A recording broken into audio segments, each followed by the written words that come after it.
ikaw ay magandang babae. Maganda tayo. Maganda tayo. Oh, baka, Maganda tayo. Oh, tunay ka po yan, tunay. Apo. So, ito po ang tula ko. Ito po ang tula ko. Lapis pa rin. Ay, muna.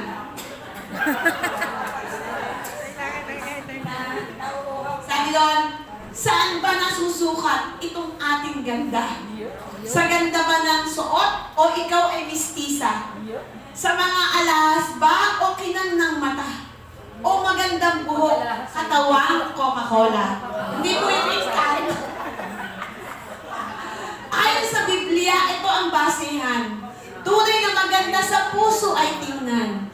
Panginoong Jesus ba sa puso ang puso ang laman? Pag-ibig sa kapwa, yan ang kalooban. Last. Magandang babae, tunay na matalino. Disiplina sa sarili, siya ay natututo. Salita ay sinusuri, laging alam ito. Magandang babae, Diyos ang dumisenyo. Maraming salamat.